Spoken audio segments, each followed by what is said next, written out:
Okay, so yun na nga mga kaburo ko to. Bali, di tayo nakakapagsalita maayos ngayon dahil meron tayong meron na naman tayong ubo. Kumbaga, tayo tag dito. Sobrang napagod sa Orlando. Grabe.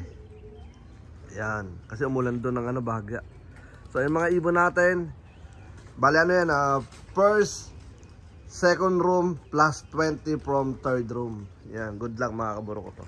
So i-update ko kayo sa sa wing companion possible soon. Kumbaga busy tayo sa ngayon sa settling. Kailangan natin ma-settle yung mga third group natin. Tapos kailangan din natin mapalipad at the same time yung mga first tsaka second room. Kasi ang mangyayari niya kung hindi natin gagawin to na palalabas sila is tag dito lumalaki yung katawan. Kaya ito yung pakakawalan natin medyo sila tag dito mabigat. Ayun may mga tag doon. May mga gumagala-gala na. Yan. May mga tag doon na grouping. Yan. So, hayaan lang natin sila. Tapos yung pinakawalan natin 20 nandiyan lang. Kung sakasakali lumipad man, ayos yun. Yan. So, saka na natin soon siguro. Mga pag nakakailang pakawala na tayo. Basta ngayon, tutok tayo sa settling natin. Masettle natin mga ibon. Mamaya ko nabubuksan yung natin. Tag dito. Hoy.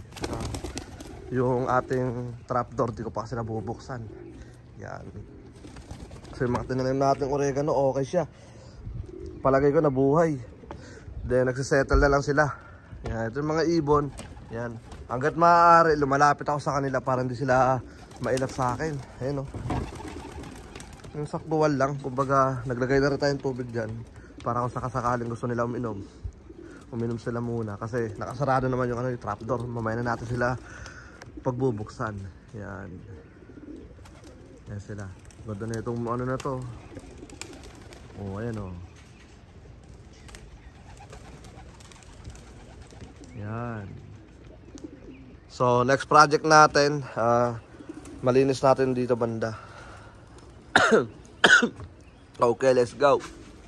So habang nasa loob tayo, grabe nagdiparan ng mga ibon natin. Ayun dami So possible na may nambulabog siguro. Yan, dami. Yan. May nambulabog na naman siguro dito. Pero all goods yan dahil sila, tag dito mababatak na sila. Yan. Dami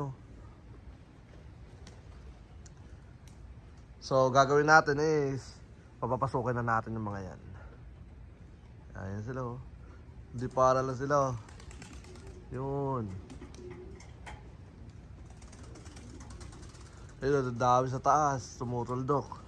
So all goods na naman to maliban sa 20 na dinagdag natin. Pero yung 20 na yun, yung iba doon napakawalan na natin ng first time.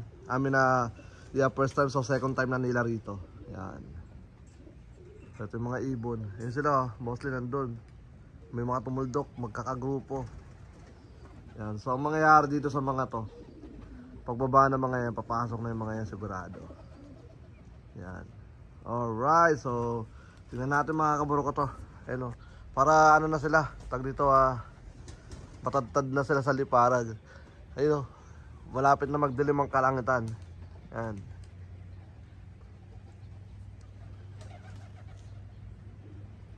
Ganda Alright, so ayun na, babalik na lang ako. Tara, let's go. Kayo na ibon. Hinahabol na lang ibon. Solid. Let's go. Okay, so ayun na nga mga kaburo ko. Bali, siya man nagkasikaso na ito, sabi ko kanina. Pag nakapasok na sila lahat, palabas sa aviary, tapos para ma-check natin kung ilan yung ibon na nandito. Ayan. Inopen natin yung clock natin ngayon para lang malaman natin kung ilan sila. Pero may mga nakalusot na pumunta doon sa kabilang kabilang sa third room. So ngayon hindi ko na alam kung ilan sila. Sayang. So gagawin natin, i-update ko na lang kayo sa sa sorry, inubot. Layo na muna tayo dito, baka makahawa pa lang sa mga ibon natin. Yan. Yeah, so siguro update ko na lang kayo sa Wing Companion soon. Kasi akala ni Amay papapasukan yung iba doon sa third room. Kasi nga sabi ko kumuha ko ng ibon doon sa third room. Kaya akala niya ilalagay doon. So gagawin natin na yung update na lang natin siguro. Kung pangit yung weather bukas siguro mag-update tayo. Pero kung maganda magpapakawala ulit tayo.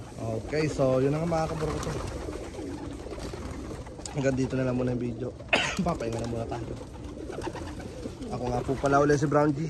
At welcome sa akin channel. Peace out. Tara, let's go.